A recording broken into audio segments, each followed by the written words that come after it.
What's up, guys? Welcome back to another episode of the Trout Wrangler Podcast. I'm your host, Ryan Garrity.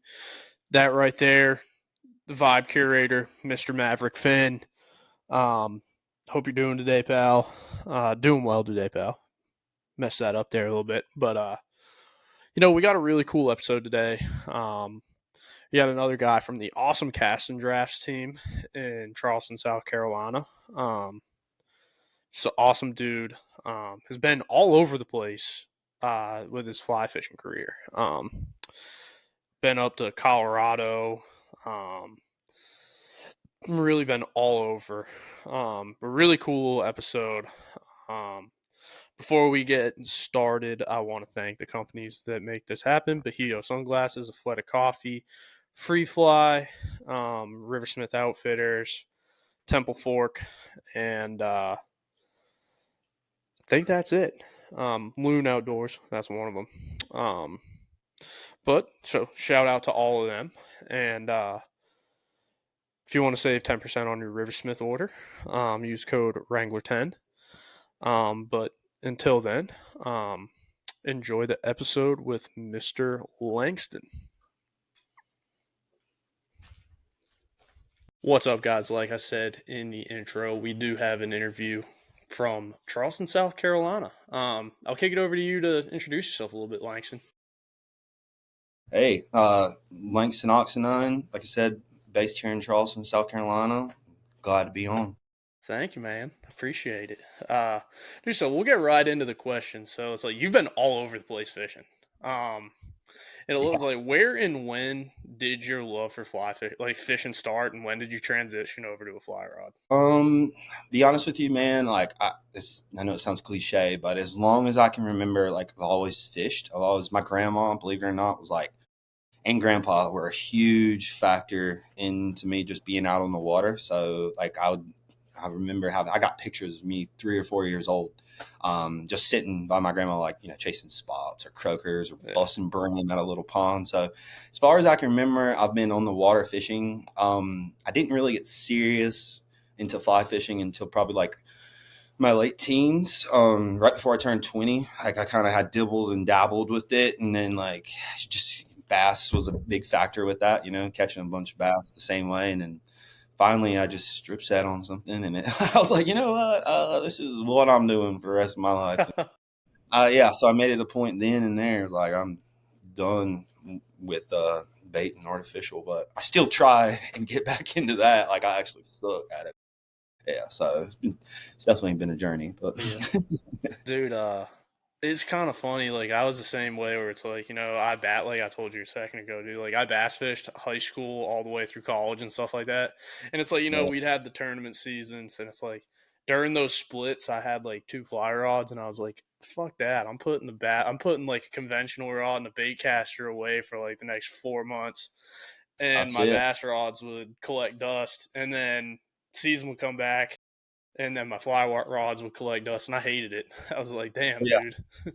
Well, and for me too, that kind of really sealed the deal. And you had Connor in here not too long ago. He's a great reference for it. But my muscle memory with the fly rod versus a spin rod or a bait caster is so bad from just being able to adapt and working that out. I'm more of a mental guy. So from going back from one, it was such a hard transfer to actually get good at casting a fly rod and distance wise. Yeah. Not throwing it out there, but actually all the moving parts. As when I was starting, where I kind of said, you know what, I'm done with that frame of mind and releasing a bail or shooting over my head or worried about weight and stuff like that. I'm actually working on the fundamentals of dialing in this rod, and I kind of slowly progressed from there to an obsession, say the least. I think, dude, the thing that really kind of tested me, I lived down in Florida for a year and a half, 2 years, and we used to go down to Canaveral National Seashores. Yeah. And dang, sit there and cast into the wind all damn day. And it's I had this dude, John, that would kind of taught me the ropes of all that stuff, really double hauling with a big saltwater rod. Yeah. And he was like, to keep that elbow fucking tucked. Keep that. And I was like, dude, the amount of times he was yelling at her, don't trout set, was Oh like, God. I was like shitting there. I was like, all right, I'm finally like can do it. I was and kind of just like went up from there, but it's like I was completely fucking clueless for the longest time. Like me and my buddy, who we actually have a huge hunting trip down in Pageland, South Carolina coming up. But like he kind of got me into the outdoors and stuff like that. Got me on my bass fishing team in high school. We went, and I remember the first time we went up to Wilson Creek. God, um, if being from North Carolina, you probably know Yeah. Wilson Oh yeah. Creek, dude. Yeah, for sure. It's like Vietnam out there, dude. It's like it's bad. But we went up there, and I was like, I wasn't thinking about it. I looked like the biggest fucking idiot. I was I think a senior in high school wearing like American flag chubbies. I was like, I look back now at that picture. I was like, How that is retarded. not neutrally colored one bit. I was like, that those fish looked at me. I was like, no wonder why I'm seeing rainbows like the side, like that dang big, sitting Yeah. there looking up at me, and they're not going to eat a damn thing. Just just pissing in the wind, dude. And yeah, that's the best part about it, I think. And like even in the playing field in fly fishing, I mean, especially like 10 years ago, 15 years ago, before YouTube and stuff was like huge, you really figured that stuff out, like it Yeah, was like something you could do, mass Google searches and stuff like that, but there wasn't no meta or AI to like give you a good, idea yeah, of what the best answer was. It was like filtering through all these other homebucking ass stuff that this guy came up with in his backyard of knots and leaders and lines and figuring all that stuff out. And like, especially from the trout world, man, when you get into like rigs and you yeah, got Euro nymphing, tight line, droppers, all this extra shit that goes in there where just the terminology alone will run somebody out the room, yeah, so having that just as like a baseline or a yeah. focus And then it's like definitely can you a get certain in, book. you get into like spay casting and stuff like that, and you're like, dude, I don't even know what this is. Yeah, oh yeah. And that, not to ramble, but like me and with fly fishing, I've just got so progressively into the fine new details of Yeah, things, like grain weights and lines, and just being able to like really master in that class. And it's all nerding out on little stuff, but I think it started with not knowing a lot when I started, where I was yeah, like, I remember tying a fly to the end of a fly line, like a thick line, no leader, nobody told, you know what I mean? Because I yeah, didn't have anybody that was like, and my grandpa was pretty versed, but it wasn't like, I didn't have the relationship to be like, hey, grandpa, like, what is this? We didn't have that kind of time. So I like figured it out and then brung it to him kind of situation. yeah, Only then and then he was like, "Hey, but you need actual clear line at the end of this," and like stuff like that. So it's like yeah, being able to figure it out on your own too is probably one of the best things about the sport. yeah. I saw that like this weekend, just like when I brought my uncle, like just kind of like not knowing. So I Yeah, it's just oblivious stuff, yeah, I you take left for him. I left him to like go up a little bit.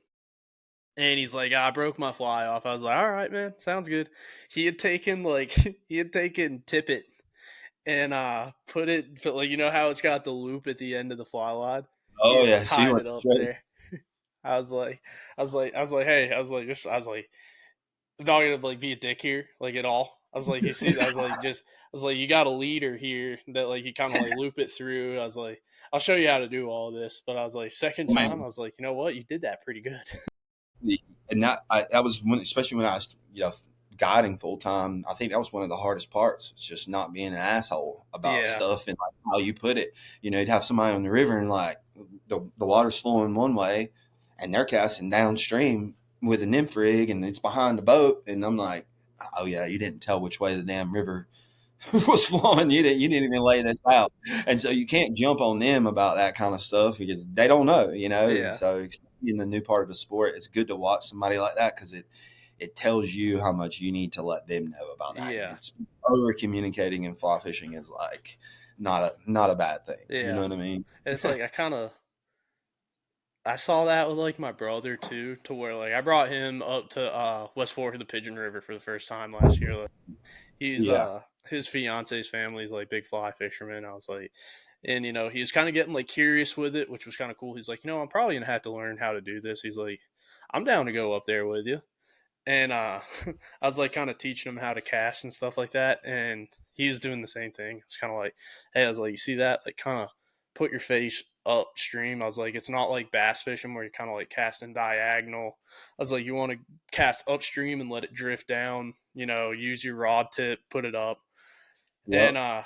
so he was like learning how to cast. And I remember like, I was like, swing it like a hammer, like this. It's Oh like yeah. all here. And so he was doing that and it was like tangling up, how it is with like the wind knots. And he's like, go downstream. He's like, shut the fuck up and let me learn it myself. And I was like, all right, sounds good. And then he learned it, came down, he caught a freaking brown trout on a squirmy. And that's it, man. Like some guys, like myself, I can take criticism now and constructive, and I always listen and learn. But when I was in that stage and like almost in denial, that it just took me figuring it out, especially like the muscle memory thing. And I get a lot of that with dudes' wives, believe it or not, because Yeah. they can't teach their significant other because their significant other thinks that they're fucking arguing with them the whole time, Yeah. And he's like, they start arguing. He's like, "But will you just teach her how to cast? Like, she won't listen to me," and kind of stuff. And it just sometimes takes a different person that you don't know. And I joke with my buddies all the time that don't fly fish, that will show me other fly fishing stuff from other people, and I'm just like, literally, you don't even know. You have like one of the most open people in your corner that is willing to teach you and tell you all these things. All you got to do is just ask me, and I'll data dump you. But it's not like a pride thing. It's just like they do not foresee me teaching them how to do it. They much rather fire me on their own and get better than me and come and holler at me, kind of thing.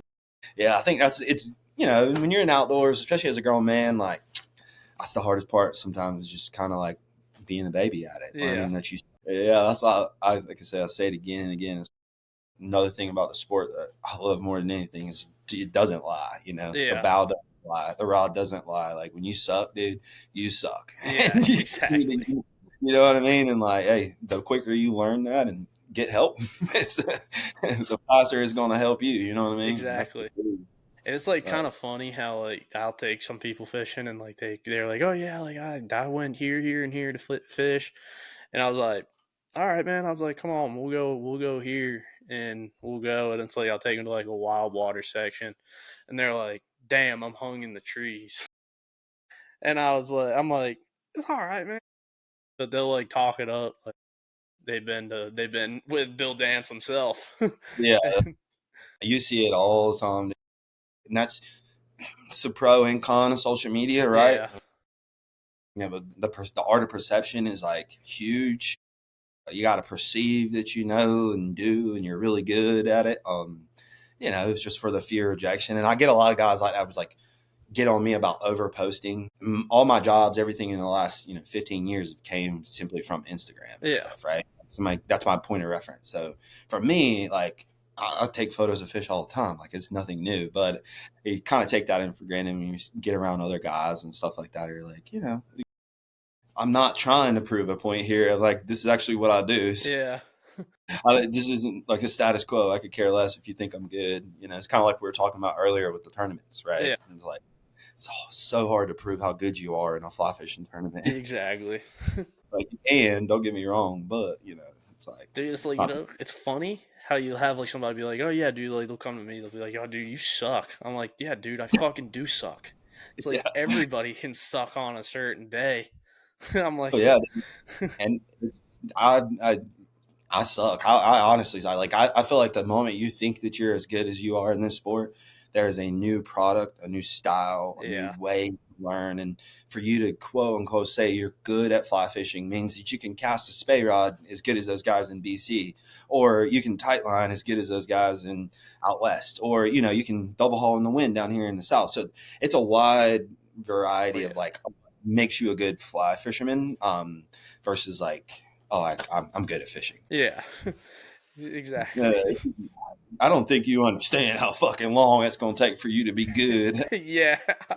It is physically impossible. Oh yeah. Oh man, dude, and that's like I said, a never-ending process and never stops, right? Yeah. So, It's like It's we got always this new guy at work today, and I was asking him, I was like, "Hey man, like, what do you do outside of work?" I was like, "You fish any?" And he was like, "I went fishing for the first time 4 years ago." And my boss was looking over at me, and he goes, "He's the pro. If you want to go fishing, go with him." I looked at him, I said, "Toby," I was like, "Shut the fuck up." I was yeah, like, "I suck, dude. I am not a pro, dude." I was like, yeah. "I'm not." I'll take you fishing, but it's But I like was I like, can't you know what? I guarantee. was like, you might want to bring a 6 pack of beer with you, and Exactly. whatever you Yeah. do, because I was like, 95% of the time we're reverting to the beer before the fish. Yeah. You like being in nature, right? Okay, cool. Yeah, So, it's like, you know what? We might be standing and looking at a damn tree if this goes bad. hell yeah, dude. No, that's it, man. It's Yeah, like but enjoy being outside. exactly. But you were talking about how you're a trout guide a little bit. What was the highest and lowest part of being a trout guide for you? Um, that's a good question. I would definitely say I'll start with the lowest. Unfortunately, is the lowest part probably because I worked on a bunch of tailwaters and some freestones, um, but it was 2 pack day trips, every day. So we were filling the same sections a lot. I did a lot of walk wading trips as well, but probably naming fish and beating up on the same sections of water. Because it just, when you're fishing out west and especially walk wading, sight fish all the time. That's not something that you can't do. And like looking at those fish and sitting on top of one big boat down in a hole and switching from 4X to 5X to 6X, going from 18 to 24 on them and working this one fish was fun, got fun until like I poked him a few times with the wrong line and broke off on him, Yeah, or the water temps got too high and I knew that fish was going to be in that corner, and like I had to keep my client away from him because I didn't want him to get beat up because I just got him yesterday. You know what I mean? Like yeah, I got to a point to where like I said, naming fish and saving fish, and you know, it just got to the resource wise where I felt like I was taking advantage of it. Not yeah, to go and ramble on it, but that'd probably be the lowest. And the highest part of it, it's probably back to what we were saying, man, is just like sparking that addiction for somebody, or being that culprit or that guy that somebody looks back in 10 years and be like,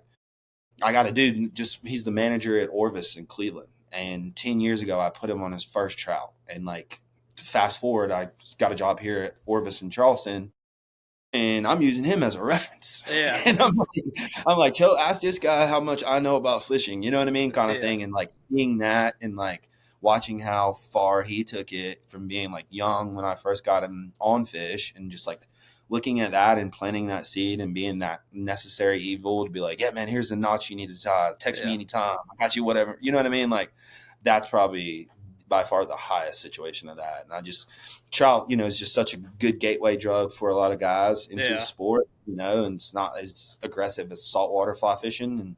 And, when you get out on the trout stream, the nature sells itself, but having somebody in that is probably one of the best times, and always is a good thing when I get to introduce people to something, you know what I yeah. mean? That's what I think's really cool about it too. Is like watching somebody just get slowly addicted to it. And yeah, and spawn from like a distance, like say, go back to social media and you watch them tie a fly, and then you know that a text message is coming because like they got a question about it, and Yeah, being able not to be a dickhead when you're at a dinner with your wife and you got this dude who's randomly texting you about stuff like that. To me, it keeps me sane. It's like I love it, dude. Like yeah, I'm one guy that can like continuously deep dive for 2 hours on the phone about anything. You know what I yeah, mean? And like it just so for me, that's definitely like a 110% fact of like, all right, if you left any mark here, it's like, all right, I've helped spawn that little yeah. addiction in places. You know what I mean? Dude, and it's kind of like funny. I'll be sitting on the couch with like my girlfriend sometimes, and she's like, "Who you talking to?" And I'm talking to this guy I sold flies 2 years ago. She's like, "What the fuck are you Yeah. talking about with the dude you sold flies to?" It's like he had a Yeah. question about something. I'm like legitimately down like a rabbit hole trying to find him this information. Yeah. No, and because you care, but at the same time, like, it's like you want to know, right? And Yeah, like that is it always keeps you as fired up for the next turn of the phase. Like I get pumped by somebody else getting pumped to go fishing, man. yeah, Like, you know what I mean? Yeah, it's definitely hit huge on that. Yeah. Do you have any funny client stories from when you were guiding? Whew, yeah, I got a few. I had one. I don't want to like give away too many details because the guy like knows me, uh, and we're like good friends. But it was by far one of the funniest. I was guiding on the South Platte in Deckers, Yeah. an hour or so outside of Denver, and it's a pretty popular area. There's no signal there, and we need it like flies and lies. And this guy, I guess he was having some bad stomach problems that morning and stuff like that, and kind of like wasn't 110% honest when we Yeah. got out there. Got ready to get him out on the side of the water, and like things got quiet really quick. We're walking, and I'm like walking down this trail, and I like look back, and he's not there. You know what I mean? And he was already 30 minutes late for the thing, and I was like, oh shit, working where this guy is. I thought something happened. Turn a corner, obviously seeing him doing what he was supposed to do. Kind of real awkward situation, you know what I mean? To kind of like start out the day, right? Yeah. And then, dude, like progressively all day long, bro. Like he just had the worst case of shits, like all day long. I felt so fucking bad. Like it was to a point where I was just like, I'm gonna let him go home. And I told him, I was like, bro, I'll refund the trip. He's like, no, man. I'm like, dude, he would like catch a fish and like, I gotta dip out kind of thing. I was like, Yeah. oh my God. It was so weird and bad at the same thing where it was just like, I don't know if this will ever. And like, I gave him the fly rod. That was the best part of the day. That was it. Like, I got so grossed out like talking about it at the end of the day. I was like, bro, you want to have this. It was like, it's a good setup to start out with when we, got into it. And I ended up just like giving him the fly rod just because of like everything that had transpired that day. But it was nonstop, like literally time after time after time. That and like I said, just man, there's been numerous times. I had one dude fucking decided like, you would get people all over that like think that they can walk wade and like, oh yeah, I've walked across plenty of rivers, man. Whatever, Yeah. cool. So you watch this dude like wade out into the middle of the river and basically like he could not leave the rock. Like he was like, I can't get traction. I was like, how did you get back out there? And he's like, my legs locked up, and I had to like walk back out. Trade this dude across the river, like dragging him all the way across. It was like between that and God, dude, like, watching people like smoke weed in because when I was in Colorado, like you just you would see somebody like either like hitting a dab pin or something like that, and they were just like lose track of where they're at, and Yeah. it's rhetorical when you're working in those ends. It's like, oh, cast it up, stack mend it, go back over this hole, recast, cast it up, stack mend, go back over the hole, and then you just see him just like dead dragging, drift, cut line, boat out, like, hey, Bo, pick your arm back up, where you at? And they're just like looking in the nature, like you're like, oh, I know, I know Yeah. what's got through the hole here, like stuff like that. It's always good to kind of Dude, keep it in, but it's funny to see like, there are people that are like that. They'll be like, I'm guilty of it. When I graduated college and I had a internship at a golf and lake club up in the mountains. And yeah, all me and my buddy Michael did were fish.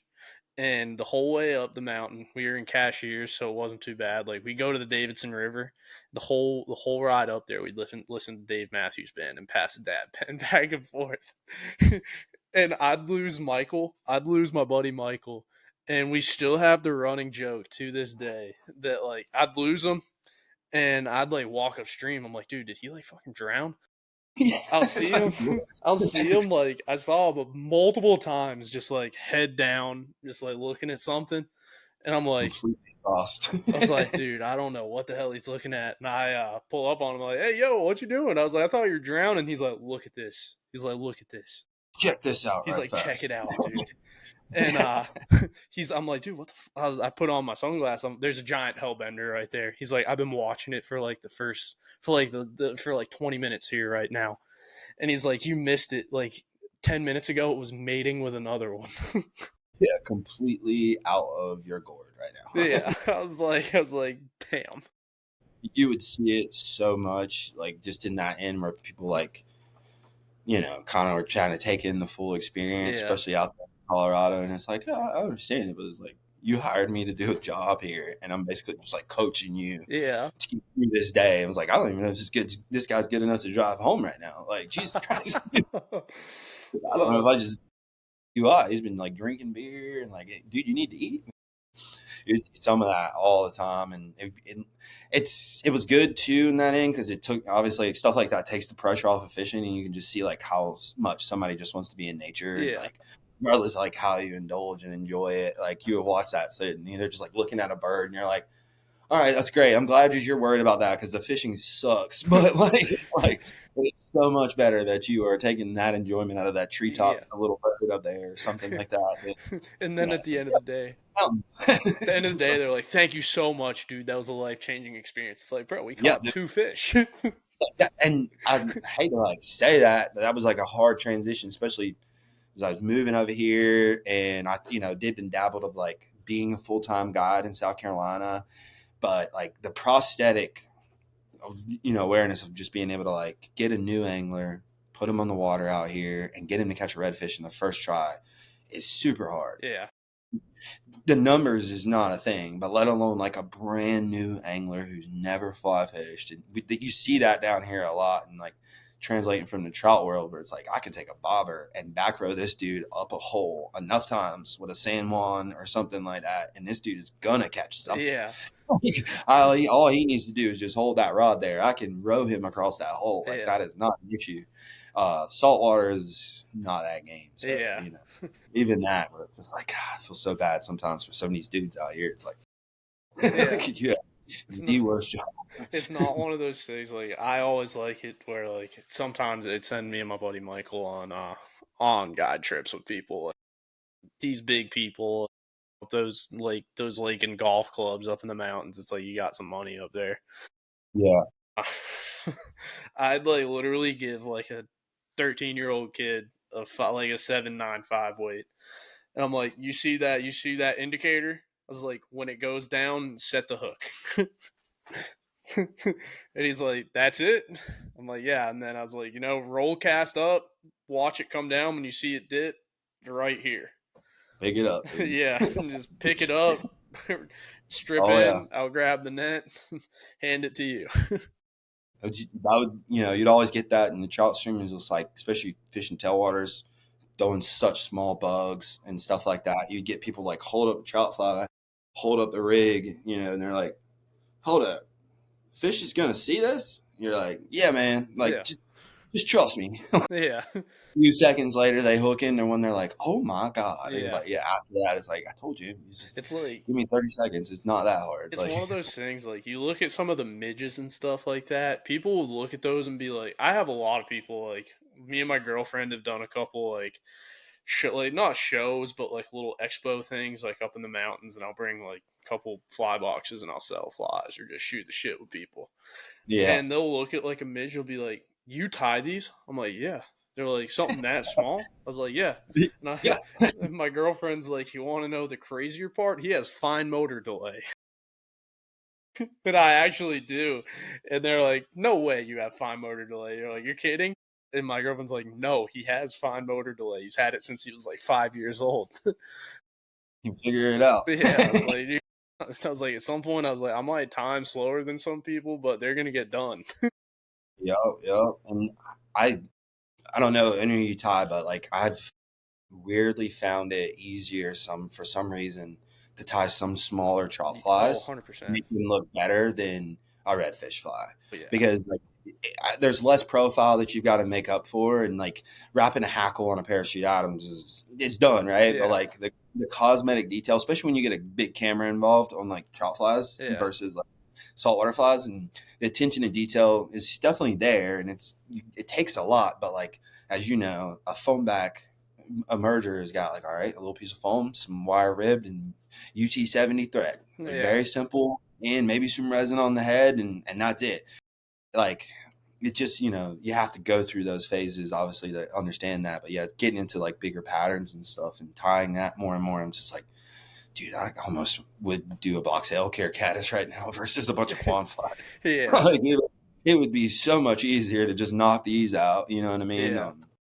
Versus stuff like that. Dude, yeah, and it was like different. I I just got done doing some saltwater flies. You probably know Sean with After Work Fish Club. Yeah, yeah, yeah. I did some of the prizes for his The red spot. the red spot, and I'm sitting Yeah. there tying flies. I'm like, dude, I was like, I would much rather be like tying like a hundred freaking like G43 bugs right now, where it's like, the foam and elk Yeah, hair. I was like, yeah, damn. But that I like I looked at some of them. I'd look at my girlfriend. I was like, you think this would be good to give somebody as a prize? And she'd be like, I think it is. I'm like, well, I think it looks like shit. And she's like, yeah, well, she's like, throw it in your box. You'll you'll use it. I was like, you're right. But it's like 95% of the time now. It's like what sucks about it is it's like I use all my flies that look like shit.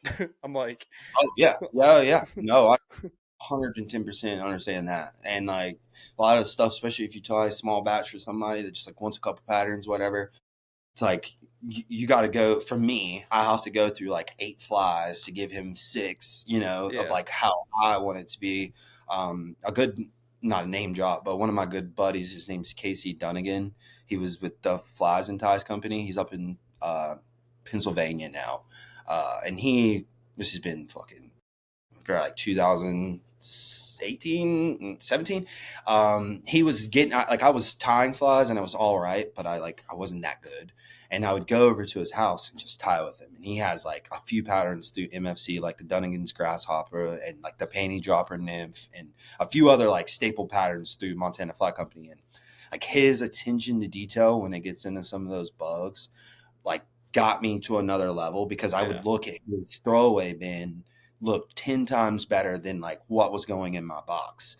And I was like, Casey, like, dude, these look immaculate. Like, why don't you sell that? And he's like, oh man, don't you see that little thread wrap that's down there at the bottom? yeah, What? I'm like, that dude does not care about that. And he ties so like boxes for guys, and they're not cheap nymphs. Don't get me yeah, wrong, and they're worth the money. But like, I would watch that and like see where his level was, and I'd be like, all right, I think it kind of.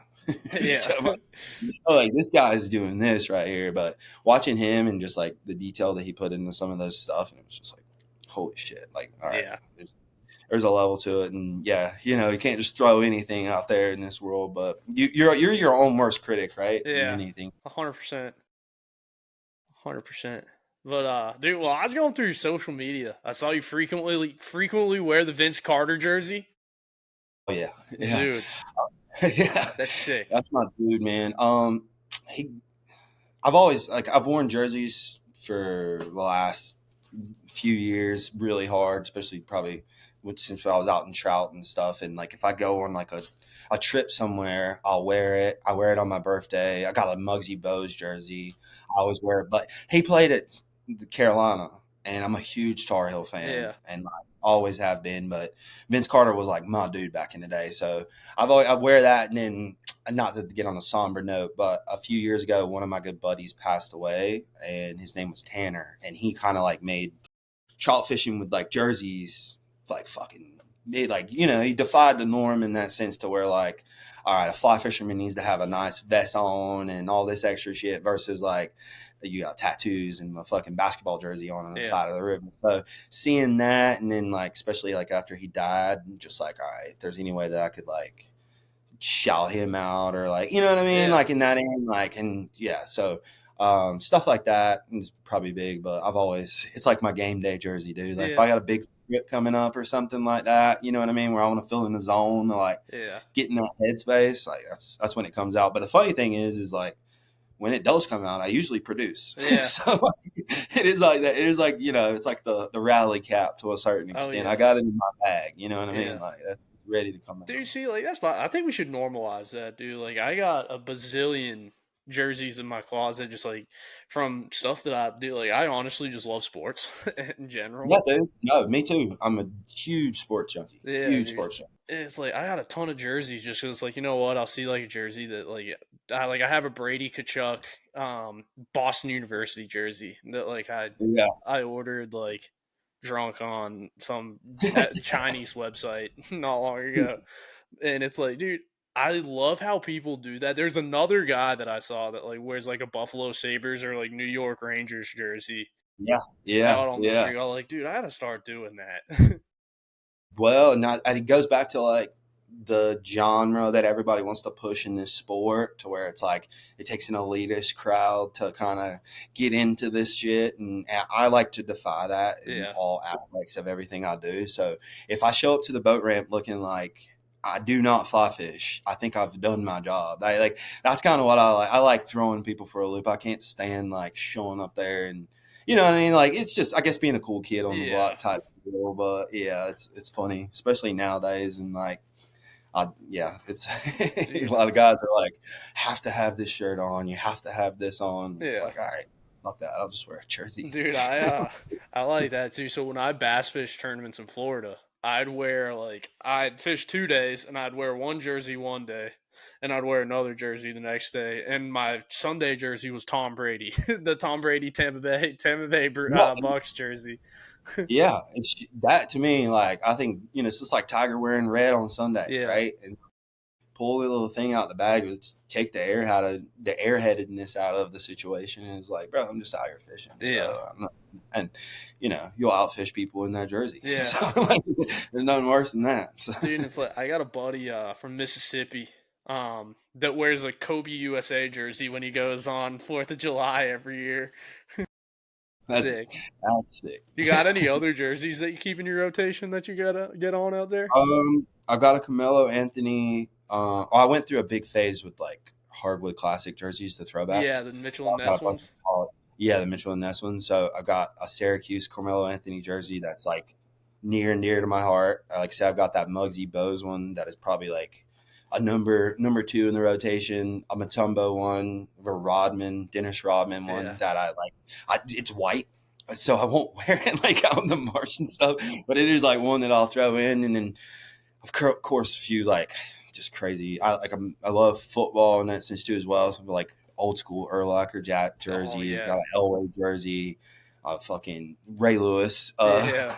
like OG Ravens jersey and stuff like that. So I need to step up on my baseball game. Like I got a Chipper Jones jersey Hell yeah. that I want to like pop out a little bit more, but I've been looking at like a King Griffey and a few other I get a ones where it's Griffey just like, one. yeah, Dude, you know what I mean. Like my just craziest one I have. So you remember in the '99 All-Star game when Griffey had like the vest jersey yeah, and it was yeah, at yeah, Fenway? I yeah. have the Mark McGuire version of that jersey, and Oh, I yeah, dude. I was on eBay one night and I was like, "Holy crap! They got a '99 All Star Game jersey, vest and everything." And I was like, "I've wanted this jersey for like 20 years." I saw it. I Yeah. was like, "I don't even care the price." Bought it. I was like, "That's it." And then I have an AI one. I had a funny story about AI. Um, He's the truth, the man. truth, dude. So apparently he has a place up in Cherokee, and I've run into him twice in Harris.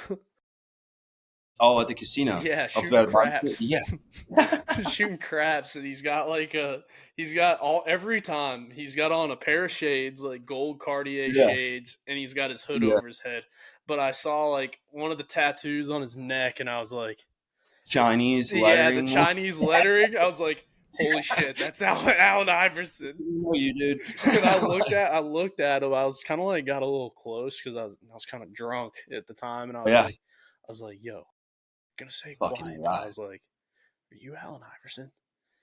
So he said, "Yeah, man. Why?" I was like, "Just wanted to say what's up, bro." So he's like, "What's up, bro?" And then he's like, "No, get the fuck out of here." Oh my. He's like, "Somebody's gonna recognize me." Yeah, dude. Like that would be that would be a funny one because I would definitely be that guy to be like, can you just one photo right here, right Yeah, quick? Like, I try not to be a fanboy, but I know that's another one that's on the hit list. His Georgetown dude, that Hoyas Georgetown jersey, one's sick, dude. gray and blue. Yeah, I that's think a the most rare NBA one I have is a Michael Jordan Washington Bullets jersey. yeah, yeah. I've looked and like you can find the Wizards on remake every now and then when they do Yeah, like reinvent classics, but I've looked and that one to get that throwback of that one is like fucking he wore it yeah. like one. Dude, because So, it's like it's what's it called? Not politically correct to have a Yeah, no. Bulls jersey. Oh yeah, dude. I've got a a Lawrence Taylor Redskins jersey that I won't let go. And obviously Lawrence Taylor's like such a thing, but like me being native and having that ties, like I didn't want the Redskins to leave. Like to me, it was like fuck the national. Like no, Yeah, what is the like what is that? Like we like the Redskins, so I grabbed that one. But yeah, there's a few out there like that. Like the Durant Supersonic one yeah. like, is another rare one. Oh yeah, But yeah, dude. You I'm watched glad that Starting to share Fives show on Netflix yet? little bit of it, like bits and pieces of it. I've like I'm so bad with fucking TV, dude. Sometimes Yeah, like I'll start something and then like not finish it, and yeah. like I did that with Hard Knocks this year. just back and forth, back and Yeah, forth, back. but dude, yeah, I love jerseys. I thought that was so sick when you posted that with the Vince Carter jersey. I had to bring it up. Oh yeah, dude. Yeah, it's definitely one of my ones where it's like I go through and I'll like look at photos for like different things, especially with the casting drafts and like resharing stuff to like just content. Yeah. And I'll just like look at some of those. I'm like, Jesus Christ! I fucking had a photo down in New Mexico with that shirt on. Or I'm in Louisiana with that shit on. You know what I mean? It's like I know those guys at that ramp probably thought I was a fucking loose cannon getting out there. Pull up with a 24 pack and a Vince Carter jersey. They know you Fucking mean Vince Carter business. is like, I'm ready to fly fish. Let's fucking go. Toronto red, dude. Is the Mutombo jersey the Atlanta Hawks one with the red with the big hawk across the chest? Yes, dude. I love that one. I love that one, dude. Speaking of shoot that I think it was that Atlanta Hawks team. No, it was Hakeem Olajuwon, dude. The Rockets. Yeah, dude, there's the Rockets. My bad. Shoot. So, I was at work a few weeks back, and I'm looking at this dude tee off, and it's a tall, giant, like huge African American dude. Dude has a beautiful swing. So, like, I looked at the dude. I was like, "Hey, man," I was like, "You got a freaking beautiful swing." And he goes, "Hey, man, thanks." And he comes over to me. He's like reaching out his hand. And I'm like, "What's up, man? I'm Ryan. Nice to meet you." He's like, "What's up, man? I'm Vernon. You can call me Mad Max." It was Vernon Maxwell. And I was like, "Wait a minute." I was like, "Wait a Dude, minute, dude." I was like, you fucking dog is what you had in front of you, dude. "Yeah." I was Yeah, like, "You played with Hakeem Olajuwon, didn't you?" And he was like, "Yeah, man." I was like, "You punched dude. a fan in the face." Yeah, And dude. That was like I watched that recent no jumper, but it was another podcast that had did an interview with him not too long ago, and they were like touching back on some of his stuff and yeah. just he was in the bad boy era of basketball, dude. Oh Guys yeah. like that, Isaiah Thomas and those dudes, Yeah. where like when you watch that as a kid, where you were like watch those I wasn't around when they were playing, but like watching his highlights and stuff, and he was like, holy shit, like these Yeah. dudes were beasts. That's Yeah. funny as hell. Like I'm imagining like especially like Charlotte area and stuff, like you get a lot of that kind of Oh just yeah. popping on there. You know what I mean? It's a Dude, good it's kind retirement of area. it's crazy because you used to see Michael Jordan around a lot. They like see a lot of the NASCAR drivers around a lot. Like we were out a Yeah, few years back drinking beers on the sandbar at Lake Norman, and yeah. Jeffrey Earnhardt was out there hanging out drinking beers with us, just like a regular dude. The rubbing elbows, dude. Just rubbing Yeah, elbows. he came up to us and he's like, "Hey boys," he's like, "I'm all out of beer. Can y'all spare one? You guys look like a good time." And we're like, "Yeah, dude, we're out here on a bass boat. We're out here on a bass boat with 2 Yetis full of beer. Got plenty, bro." He's like, "Sticking with you guys the rest of the day." And we end up like talking and shooting the shit with him, and he's like, "Jeffrey Earnhardt, nice to meet you." And I was like, "Wait a minute, you used to race in the Xfinity Series."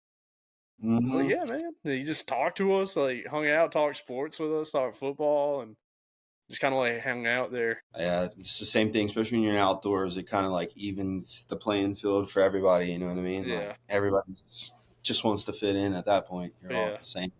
No social class there. yeah. But what are some like places you've been able to fly fish throughout your fly fishing career? I've been blessed to just be able to go a few different places. I've done Belize. I've done damn near everywhere in the Western United States. Being able to like from the Deschutes in Oregon, up in the. I haven't hit the Yakima in Washington. That's one place I want to do. but like the Delta down in Sacramento, or like Yeah. I'm the Louisiana. Got to go to Europe and fish a That's little sick. bit. So like doing some of that stuff, like went to Slovenia and fished for some of those trout up there. Did a random carp thing in Germany, which was pretty nuts. But yeah, I mean, like, I've been able to go. I've not got to dib and dabble to like a lot of places down in like third world, like South America stuff. Like I want to do the Rio Maria and the Amazon. That's like a big trip of mine and Yeah. stuff like that. But if it's in the United States, I've been blessed. I've caught redfish in 6 different Oh, states shit. now. That's So, badass. yeah, so being able to just like hammer and travel and knocking stuff like Yeah. that. So I heard you slept on a beach in Belize. yeah, dude, that was very thin. We were in like outside of Ladyville, which is like right beside Belize City, and there's an atoll that's like up there by the park. We found out if you could have a visa and permit for staying longer than 30 days up there, and you could get a work permit. Basically, we just scheduled it out to where it was like, we'll just get a tent and get back in. And it was two of my buddies. We just hung out. And yeah, I spent like fucking 21 days in the sand up there, like eating out of a damn grocery store up around the corner. And we caught a permit on our last day. That's kind of it sick, was, though. yeah, it was by far one of the grindiest trips I've ever like been a part of, and was just like I'm a big on trying to DIY things That's as how I far as am, too. so like if I can do my homework and like rent a boat in a place like that, and get like a shuttle to like, hey man, so just doing all the little necessary legwork to put yourself in a situation without hiring a guide. Yeah. But yeah, that area, I wish we would, knowing what we know now, I wish we'd have got a chance to maybe get up to the atolls like off the coast a little bit and like Yeah. get up on one of those islands. But when you're on those islands, it isn't like being by Belize City to where like, one of the guys I was with, he used to smoke cigarettes. And that was like a thing. He got a pack of cigarettes wet one day, dude. And I'll never forget, we spent a night trying to find him a fucking pack of cigarettes. So it was like shit like that, where it's like, oh yeah, it's kind of easy, but it's like, no, when you're actually doing it by yourself and you don't have a lodge that like can help you with these necessary accommodations, it's like you got to use the bathroom somewhere. You know what I Yeah. mean? Like, being able to put all the groundwork in that stuff is definitely one. But yeah, that was a trip to remember. It's probably one reason why I fucking hate camping now too. Dude, Like, I freaking tried to DIY it in Aruba. And dude, we went down to Aruba for a family trip. We do a family trip every December. It's like my girlfriend, my brother's fiance, my sister, mom, dad, whole family goes. We went down to Aruba, had like a little place on the water, and I was like, I'm gonna bring my 8 weight down, and I'm gonna DIY fish this entire time. yeah, And dude, it sucked, dude. There's so, one guide on the entire island. Everything yeah, I had looked up was like 5 years outdated.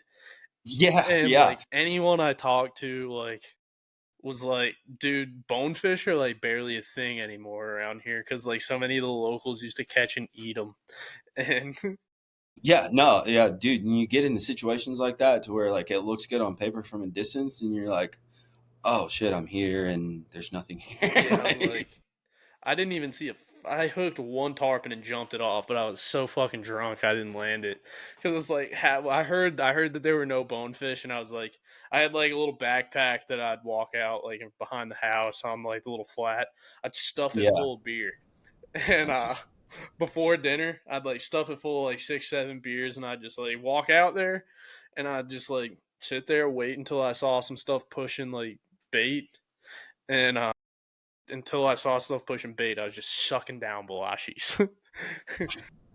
this is what I'm doing here. Yeah, Just there were like locals around me, and they all yeah, speak Spanish or like Dutch and like a little bit of both. And they like would look at me. I'd be like, "Hey, you guys catching anything?" And they'd look at me like I had 10 heads. I was like, "Pescado bueno, pescado bueno." They'd still look at me like I have 10 heads. And I'm like, fuck, it's like what man. is this I dude? was Oh like, yeah, but we're doing yeah, Arizona this year. We're like kind of near okay, Oak Creek, and I'm gonna try yeah. like apparently they've been stalking Gila trout up above Sliding Rock. Yeah, I know they do a bunch of supplementary stuff out that way too as well. When it gets into some of the stocking out there, it's like there's a few rivers that go untouched out that way, man. Where you can just go out and kind of be in a different environment, you know what I Yeah, mean, and kind of get away in that sense. Where, like I say, New Mexico is definitely another one of those too. yeah, Like if people brought about like the Taos area and fishing lower ends of the Rio out there, yeah, it's like you wouldn't think you're gonna do it, but like such just beautiful country out yeah. there, man. I had a buddy that guides on the San Juan, and Okay, he in taught me. like Durango area, Yeah, or is he? Yeah, okay, yeah. That I fished a bunch down that way and like dibbed and dabbled, but you talk about fucking standing in line and getting on the gun line, dude. The San Juan that's is what I like heard.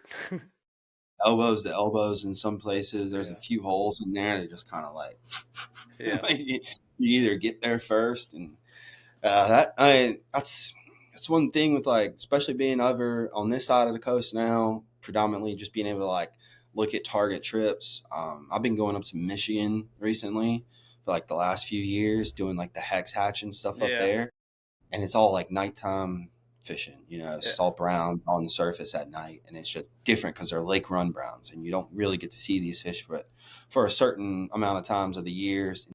Being able to like put yourself in different situations and stuff like that. And it was like, damn, dude, I'm all the way up here by the Upper Peninsula chasing fucking brown trout in the middle of Michigan. And, yeah, I think it's a fun thing about the sport to where like, if you're willing to go do some crazy shit, there's always a place for you to yeah. go and chase them. You know what I Yeah, mean? I'm starting to get into like that whole side of it where it's like I just want to do the wildest shit possible and just Yeah. do it in like the weirdest way, you know? Like And well, you already make the sport hard enough on you by doing it with a fly rod, yeah. right? So you might as well just up the notch a little bit. And I know, and yeah, not to like over ramp on the Michigan thing, but like the first few times that I had done it, it's such a audible game Yeah. because it's completely dark, right? And you're using your senses. Like if you hear a gulp, you're like, oh shit, something just ate over there, and it Yeah. sounds like a splinter block eats out the water. Yeah. You pull normal fish, yeah, like 18 to 20 inches in that river is a normal spectacle. Yeah. Like you're looking for the upper slots of like the 30 range, like if you can do it. But some of the fish in there, like it just takes the whole parameter of like, yeah, it's dry fly fishing's hard. Getting a good mend out there in the river is hard regardless. But like now you're doing it at night and putting into like these aspects in this variable. But some of the best memories, I mean, in the last recent years have definitely been just like trying aspects like mouse fishing and stuff like Yeah. that, and trying to find these fish in different ways and like target a specific fish. I think that comes from like being a streamer junkie at heart, right? Yeah. And like I've always last years have been the guy that like if I'm on a trip, I've got a box full of articulated. Like I Yep. do not have a nymph rig. Like I'll grind all day for one trout, and I know it's rhetorical and like it's one of those things, but like that's just my style. That's just like the way I like it. And if I don't catch one that day, it's fine. Like I'm not gonna beat myself up. But when I do get one on it, it's gonna make the fucking week. Yeah. I'm the same way. Like you know what I mean? And so yeah, being able to choose your battles and that in, I think it's a big part in that sport, in the sport where it's just like, all right, I can kind of make this work the way that I want to fish it. You Yeah. know what I mean? I've been on a wild kick these days where I go down into inner city Charlotte into like the really shitty parts and go down to like these little streams and try and Yep. catch fish out of them. And it's like half the Yep. time I'll have homeless people bathing next to me. Bothering the hell out of you. Yeah. Oh, I was huge in carping when I was out west. Especially in downtown Denver and stuff. Like you've got a few stretches of the metropolitan where it's just loaded with carp and smallmouth and stuff like Yeah. that. And nobody's down there hardly fishing, like, and everybody's running up to the mountains. And, it's the metropolitan of Denver. So, like, it's pretty grimy and nasty, especially in like the wintertime. Yeah, I would find myself like on the side of the bank and like there's dude over there with a fucking fire, legitimately. Yeah. I've got pictures on my Instagram of like me in front of a bridge with a bunch of fucking graffiti in the back holding the fish. Just like, you put yourself in that in, but yeah, you kind of can find the beauty in that, like to Yeah. a certain, I like, there's a old video of Lefty and Flip. I hate to sound like that guy, but there's a video of them fishing the Susquehanna in Pennsylvania for carp, Yeah. and it's just they're in a metal John boat. There's a freeway running over them, And I've watched that video probably no less than fucking 50, 60 times. I've yet to fish the Susquehanna for carp, but like I take that narrative and like these dudes can go anywhere they want at this time. They can do anything they want, but like they're here on this river fishing this crazy fish with a fly rod. Yeah. So it's like, and that's I think the best part of the United States. It's like, dude, you don't need to like go travel. Like Yeah. go fish the Midwest, go fish Ohio, go Yeah. fish some of those crazy ass places that like nobody's going, and go do something different. It's You know like what I mean? it's like how me and one of my buddies like to go to the Saluda to fish for striper in the Yeah, middle yeah, of yeah. fucking Columbia. Yep.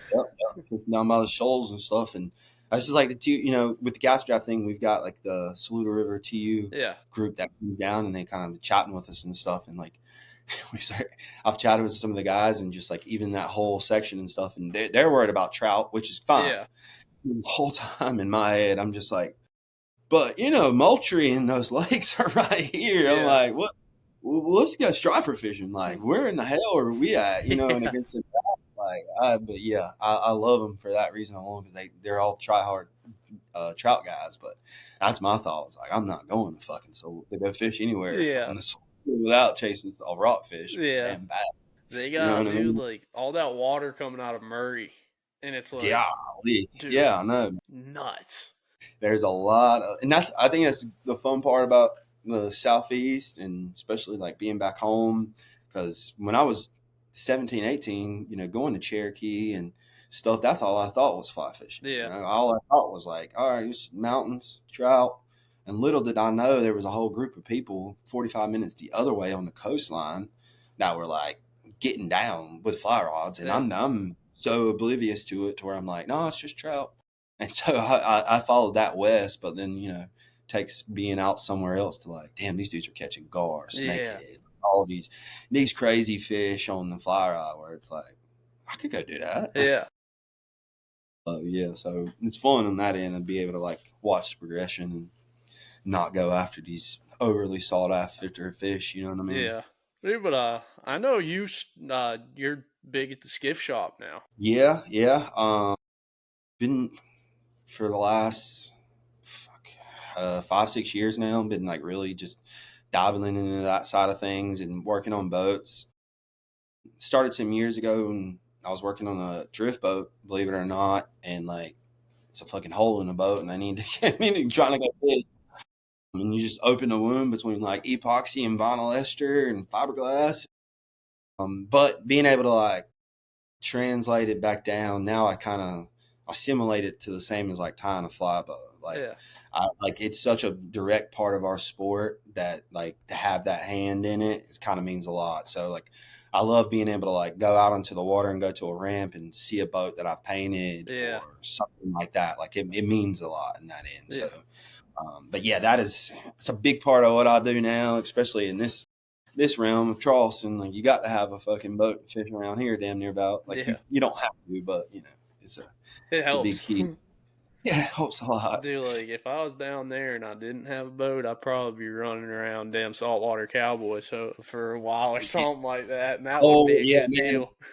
And it's been a big part of like the group and like getting guys like to understand there is walk waiting, there is like paddle boards and stuff. Like you can get out, you don't need the skiff, but the skiff makes it so much more easier to like get into one spot. And that was my big thing when I was working. I built my own skiff a few years ago, and like I just didn't want to spend the money on a $40,000 to $50,000 boat that I was going to tear up.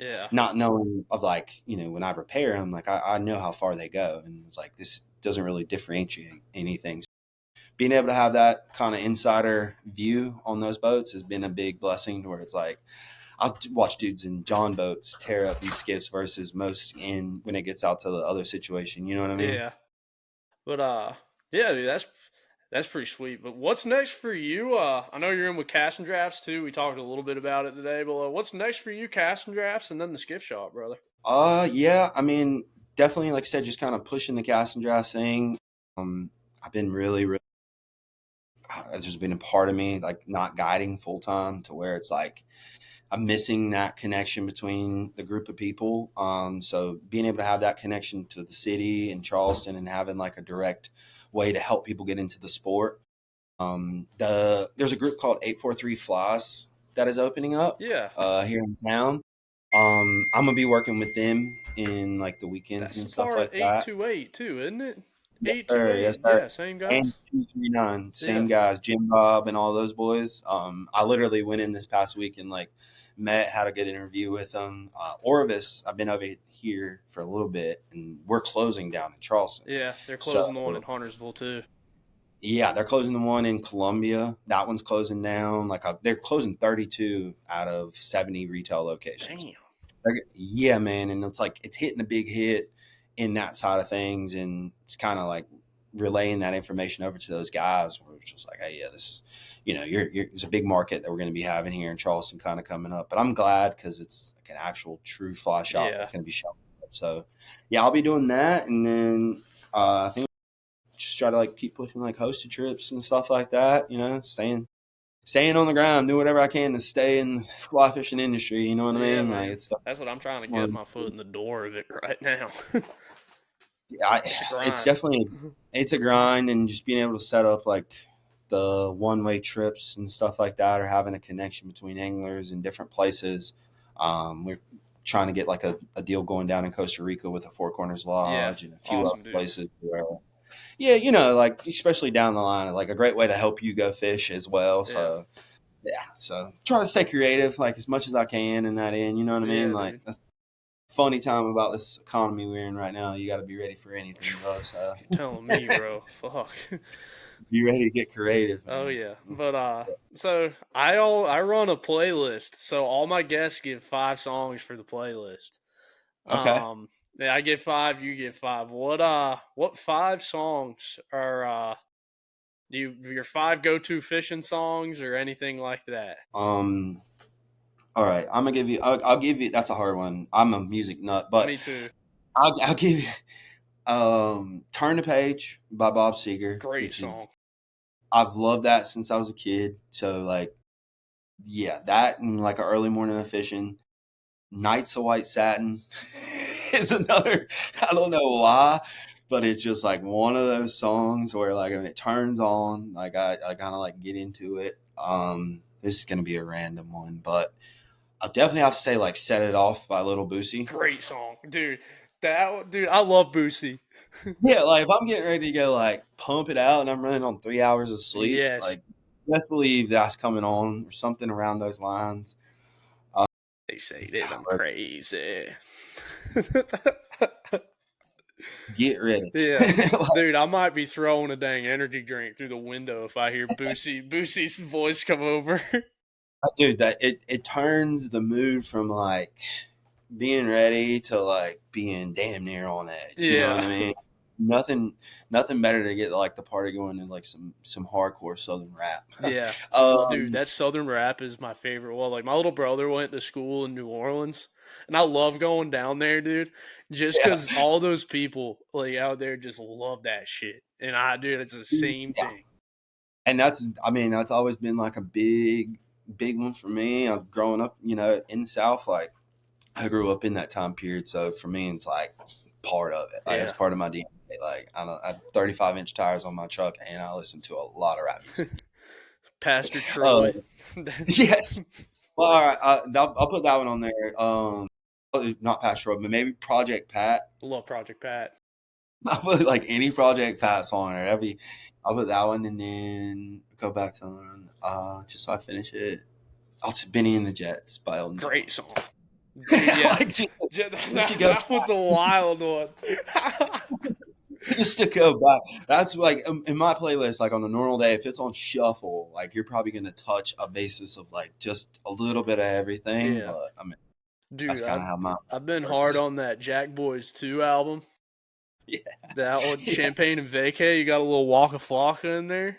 Oh yeah. Dude, Oh yeah, dude. that one had me going bananas the other day. I'm driving up the mountain, my uncle's asleep, and I'm sitting there, I'm like, dude, the song is fantastic.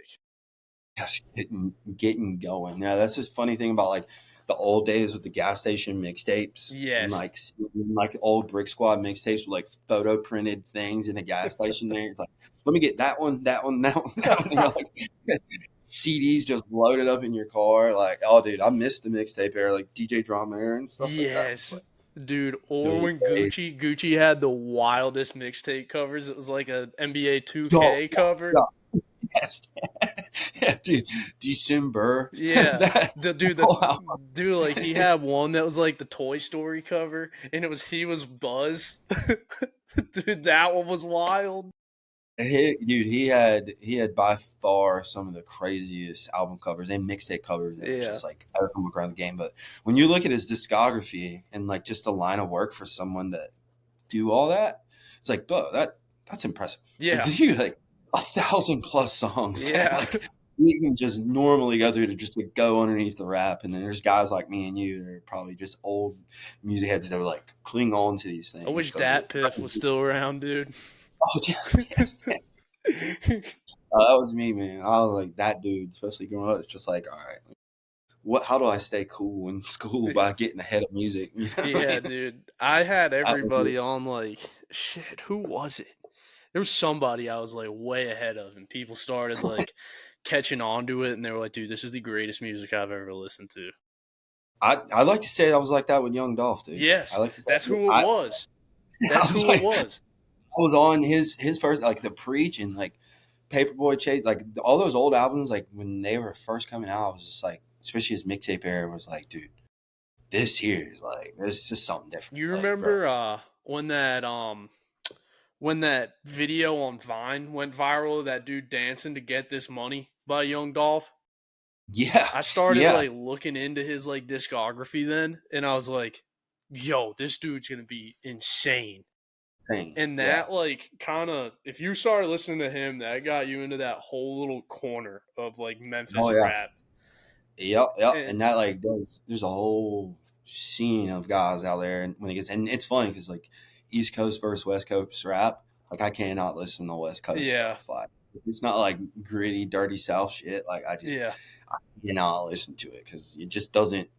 I don't know. I've been to Bankhead, you know what I mean? I've been to Memphis. I know these places. So like not know them, but like I feel a little bit more attached to that. It's like if you've duck hunted Arkansas a little bit, you've been through Memphis and like the really shitty parts. Yeah, dude. And like, you grow up in the South, you grow up in a diverse area, and like some of my best friends, you know, are black, whatever. But like, having that like color zone in that for me has always been a big. I think you could probably result back to the damn basketball jersey, right? Like, I've never gave a fuck, and I never will. Because I was always like the kid with 212 kickers in the back of my car in school. Like I was that dude, like trying to, you know, that was me. But yeah, it's fun. Dude, OJ the Juice Man, you got that box Chevy. Oh, dude, those were the days. Yeah, like that whole little thing was. Oh god, it's about Atlanta. Like definitely. Oh, dude, those Atlanta guys, dude. I remember. It was like my younger sister went to Georgia, my girlfriend's boss went to Georgia, and he gives us tickets to 2 games every year, or like 1 game every year. The one we got last year happened to be the day after Rich Homie Quan died. And I walked into Sanford Stadium. I've been drinking all day. And they're playing walkthrough. The difference between me and you. They're playing walkthrough, and I looked at my girlfriend. I was like, "Yo, R.I.P. Rich Homie Quan." And she goes, "What the fuck did you just say?" It's like, "Yo, Rich Homie Quan's on." It's like, "Oh, dude, no. I've had days where rappers get shot, and I get emotionally distressed." Yes, like, dude, same here. It's affected me directly. Where it was like, especially when you listen to them in your teenage and adolescent years, like.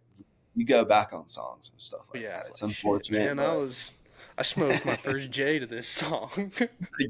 No, stuff like that is where it's like, so like I said, I can't say it enough. Like being in the South and that thing where it's like, you probably were in the back of a car, fogged out, where like the subs were just like blowing in your ear, and like and then you went home to your mother who cooked you a chicken turducken. You know what I mean? But like. You figure that stuff out really quick as a teenager. And it's like, I don't know if it was probably like this in Lumberton too, where it's like Oh yeah, you heard that shit outside the cookout, right? yeah. You're Oh, outside dude. cookout on a Friday night. It was like that in Monroe, where it's like you got all the Oh yeah. kids from all this like Piedmont, Monroe, Weddington, all of them, Yep. and they're all in the parking lot out there after the football games.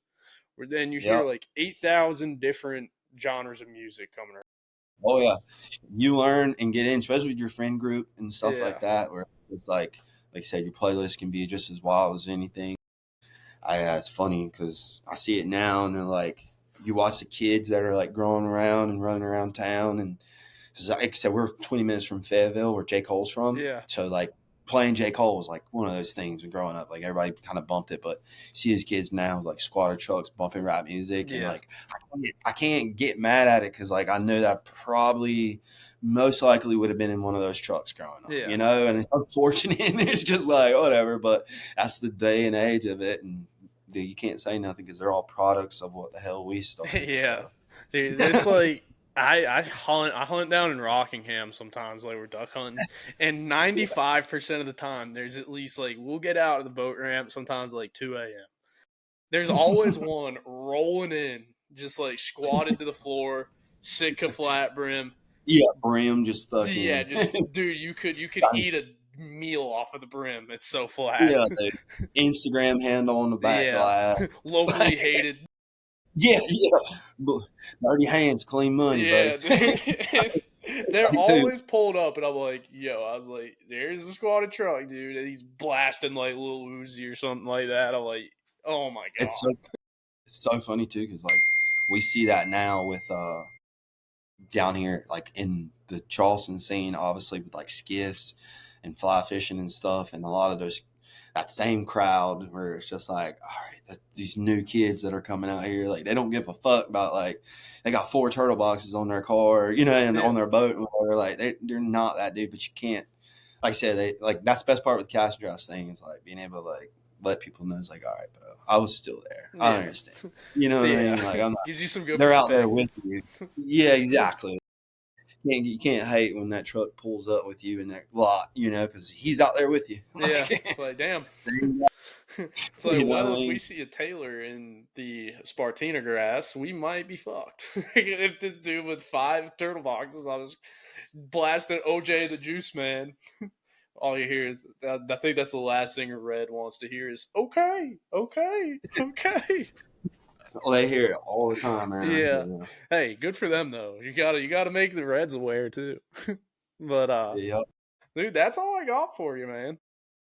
Sweet, man. Good. I'm glad talking to you. Yeah, man. You got any last plugs or thanks you want to give? I mean, thanks to the good Lord and fishing, being able to actually be outside. I mean, that's about it. Like I Hell yeah. said, other than that, that's about it. Sounds good. I'm gonna stop it here. We gotta let some tracks upload though.